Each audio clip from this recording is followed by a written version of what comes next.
Hello दोस्तों, कैसे हैं आप सब। तो चलिए शुरू करते हैं आज का वीडियो। आज का वीडियो काफ़ी खास होने वाला है, नागरिक शास्त्र पर है, सिविक्स पर। टॉपिक है मौलिक अधिकार, फंडामेंटल राइट्स। ठीक है, ये काफ़ी इम्पोर्टेंट पॉइंट है। ठीक है, ये जो टॉपिक है काफ़ी इम्पोर्टेंट होने वाली है और ये क्लास 6, 7, 8, 9, 10, 11, 12 तक पूछी जाती है। कंपटीशन वगैरह में इसके प्रश्न आते ही रहते हैं, तो बिल्कुल आप लोग कॉपी कलम लेके तैयार रहिए, इसको नोट करते जाइए जो मैं आपको बता रहा हूँ। फंडामेंटल राइट्स, मौलिक अधिकार क्या है। ठीक है दोस्तों, तो मौलिक अधिकार जो है हमारे आज़ाद जीवन, एक मानव के लिए, एक इंसान के लिए आज़ाद जीवन जीने के लिए जो चीज़ें जरूरी है, जो हमारे देश के संविधान ने दिया है, वो हमें मौलिक अधिकार दिया है। यही मौलिक अधिकार हमें आज़ादी जीवन जीने के लिए दिया गया है, जो कि हमारे लिए काफ़ी महत्वपूर्ण है। इन्हीं अधिकारों के बारे में हम आज जानेंगे। ये मौलिक अधिकार कितने हैं? 7 है। ठीक है दोस्तों, ये मौलिक अधिकार 7 थे।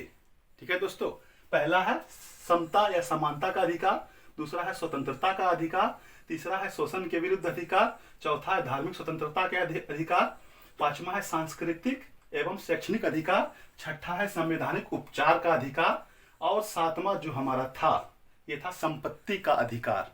ठीक है, फिलहाल अभी 6 ही है। ठीक है दोस्तों, और ये जो संपत्ति का अधिकार था, ये संपत्ति का अधिकार जो है, इसको क्या किया गया, संविधान के 44वें संशोधन में, ठीक है दोस्तों, संशोधन में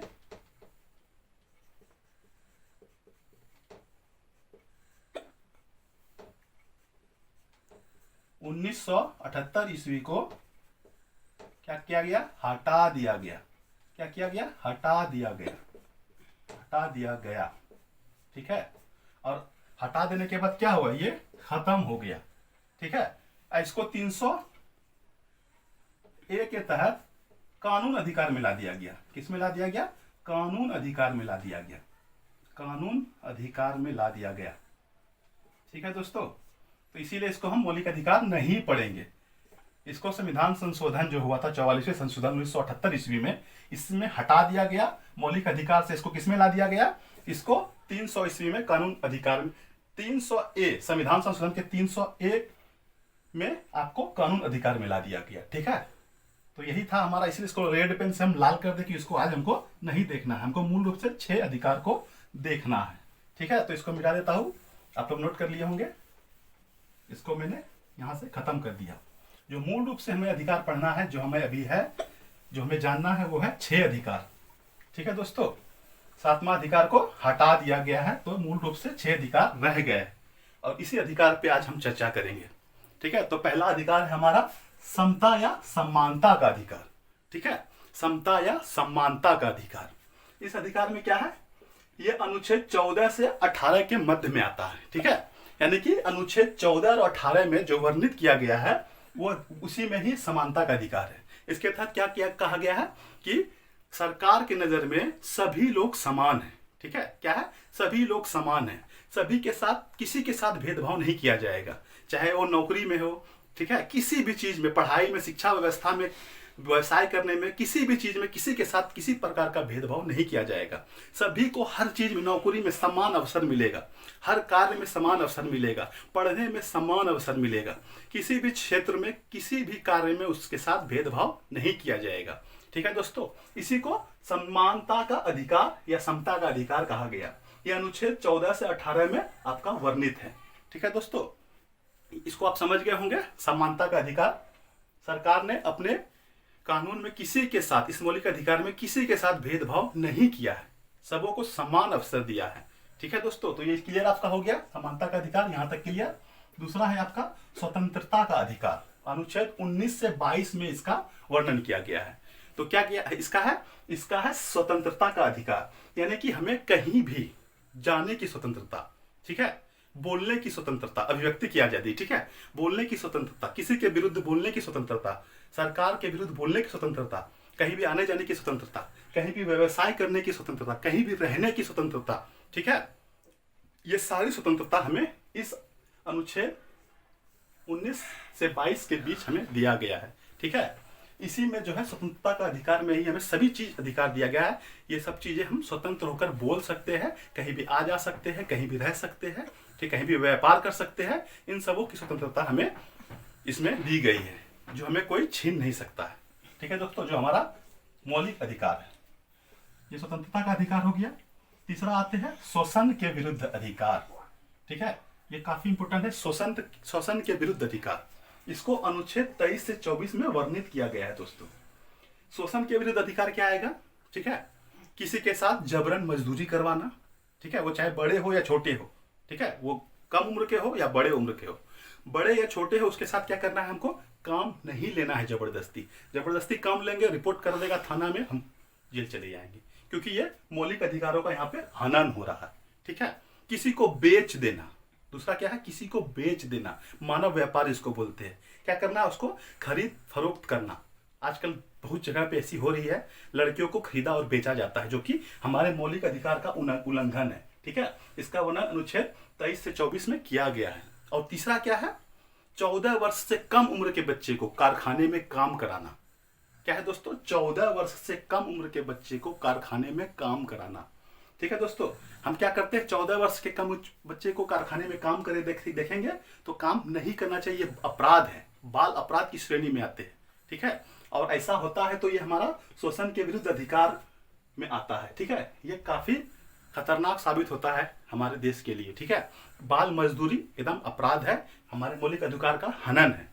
तो यहाँ तक आप समझ गए कि इन 3 तरह का शोषण नहीं करना है। ठीक है दोस्तों, मानव व्यापार, ठीक है, बाल मजदूरी, ठीक है, जबरन मजदूरी, जबरन श्रम, ठीक है, 14 वर्ष से कम उम्र के बच्चे से काम कराना, ये हमारे शोषण के विरुद्ध अधिकार में आ जाता है। मौलिक अधिकार का ये इसका हनन हो जाता है। तो क्या इस अधिकार के तहत ऐसा काम नहीं लेना है बच्चों से।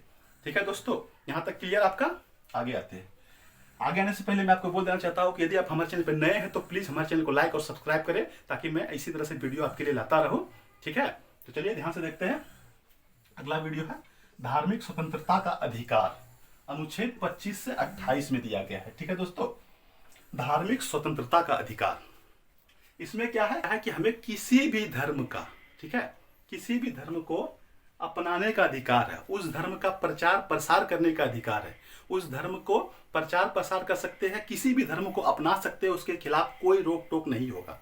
ठीक है, हिंदू से मुस्लिम बन सकते हैं, मुस्लिम से सिख बन सकते हैं, सिख से हिंदू बन सकते हैं, उसके लिए कहीं किसी प्रकार का रोक टोक हमें नहीं होगा।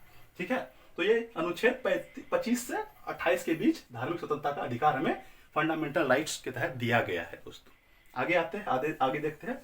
यह आगे है संस्कृति और शैक्षणिक अधिकार, अनुच्छेद 29 से 35 के बीच दिया गया है। अनुच्छेद 29 से 35 के मध्य में इसके बारे में वर्णन किया गया है। ये क्या है, ध्यान दीजिएगा दोस्तों, सांस्कृतिक और शैक्षणिक अधिकार, ये अधिकार सिर्फ अल्पसंख्यक वर्गों के लोगों के लिए है। किसके लिए है, ये सिर्फ अल्पसंख्यक लोगों के लिए। गौर से देखिएगा दोस्तों, ये अधिकार जो है ये सिर्फ अल्पसंख्यकों के लिए है।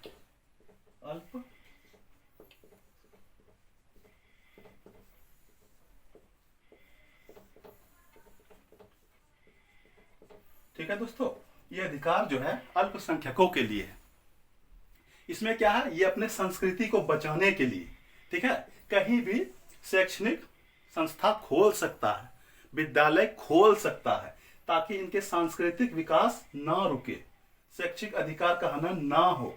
ठीक है, इन चीजों के लिए ये अल्पसंख्यकों के लिए अधिकार दिया गया है कि वो अपने अधिकार की रक्षा करे, अपने शैक्षिक संस्थान को आगे बढ़ाए, अपने शैक्षिक स्तर को रुक नहीं जाए, आगे स्थानांतरित पीढ़ी दर पीढ़ी होते रहे। इसके लिए उन्हें अपने शैक्षिक संस्थान खोलने की आजादी दी गई है। किसी भी भारत के किसी भी राज्य में कहीं विद्यालय भी खोलने की आजादी दी गई है। किसी भी राज्य में वो विद्यालय खोल सकता है, शैक्षिक संस्थान खोल सकता है, उसके लिए कहीं कोई रोक टोक नहीं है। दोस्तों ये हो गया सांस्कृतिक और शैक्षणिक अधिकार। ठीक है दोस्तों, यदि इसमें से कहीं पूछ दिया जाए कि कौन सा अधिकार अल्पसंख्यकों के लिए सिर्फ है, तो आप सीधा बोल दीजिएगा सांस्कृतिक और शैक्षणिक अधिकार।